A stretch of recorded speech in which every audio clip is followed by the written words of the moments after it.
అందులో భాగంగా భక్తులకి చేసిన వేరియస్ ఏర్పాట్లలో ఈరోజు లడ్డూ పోటు భోజనాల వంటశాల కూడా చూడటం జరిగిందండి. మీ అందరికీ తెలుసు, సుమారుగా 2 లక్షల మంది భక్తులకి రోజువారీ లడ్లు అందుబాటులో ఉంచడం జరుగుతోంది. దాంతోపాటు సుమారుగా 20 నుంచి 25,000 మందికి భోజనాలు ఫ్రెష్ కుక్డ్ మీల్స్ కూడా ప్రసాదంగా అన్నప్రసాదంగా ఇవ్వడం జరుగుతుంది. భోజనాల వేళ కాకుండా మిగిలిన టైంలో కూడా అన్నప్రసాదానికి వచ్చిన వాళ్ళకి పులిహోర దద్దోజనం లాంటివి కూడా ఇస్తూ నిత్యం అన్నదానంలో భోజనం భక్తులకి అందుబాటులో ఉండే విధంగా అందరూ అన్ని లడ్డు కౌంటర్లో కూడా వివిధ ప్రదేశాల్లో పెట్టిన లడ్డు కౌంటర్లు మీ దగ్గర పైన గుడి దగ్గర కావచ్చు, హోమ్ టర్నింగ్లో కావచ్చు, రైల్వే స్టేషన్, బస్ స్టాండ్ కింద 11 కౌంటర్లు కావచ్చు, ఇలా వేరియస్ ప్లేసెస్లో పెట్టిన లడ్డు కౌంటర్లలోకి వెళ్ళే లడ్ల నాణ్యత ఏ విధంగా ఉంది అనేది కూడా ఈరోజు పరిశీలించడం జరిగింది. 2 లక్షల లడ్డూలు చెప్పినట్టుగా రోజువారీ మనం పంపిణీ చేయడానికి తయారుగా ఉన్నాం. రోజు కూడా ఆ రేంజ్లోనే అంటే సుమారుగా 1,00,000 లడ్లు మనకి అమ్ముడుపోతున్నాయి.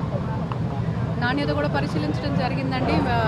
ఎవరి మనోభావాలు దెబ్బతినాల్సిన అవసరం లేకుండా అందరికీ నాణ్యమైన భోజనం, లడ్లు, ప్రసాదాలు కూడా అందుబాటులో ఉండే విధంగా దేవస్థానం వారు పూర్తి చర్యలు తీసుకోవటం జరిగింది. మా వంతుగా వారికి ఎటువంటి సహకారం కావాలన్నా ఇస్తూ ఉన్నాము. భక్తులందరూ కూడా వారి దర్శనం చేసుకున్న తర్వాత ఈ అన్నప్రసాదము, లడ్డు ప్రసాదము కూడా అందరూ కూడా వినియోగించుకోవాల్సిందిగా కోరుతున్నారు.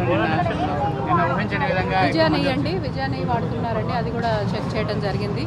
భోజనాలకు కూడా వాడుతున్న మెటీరియల్స్ అవన్నీ కూడా చూసాము.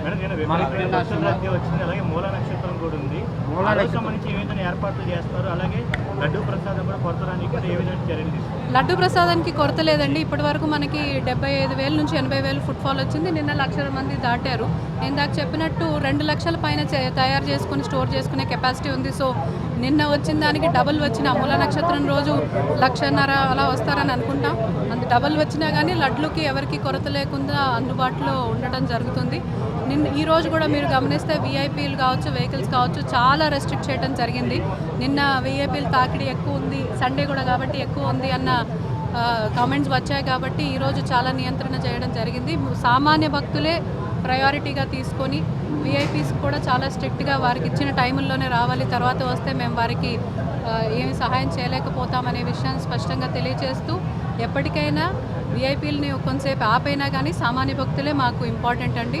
ఎక్కువ మందికి దర్శనం చేయించి ఎటువంటి ఇబ్బంది లేకుండా వాళ్ళ ఇల్లుకు చేరే విధంగానే మా ప్రయత్నం ఉంటుంది. మరిన్ని వీడియోస్ కోసం ఛానల్ ని సబ్స్క్రైబ్ చేయండి, లేటెస్ట్ అప్డేట్స్ కోసం వాట్సాప్ ఛానల్ ని ఫాలో చేయండి అండ్ లింక్ డిస్క్రిప్షన్ లో ఉంది.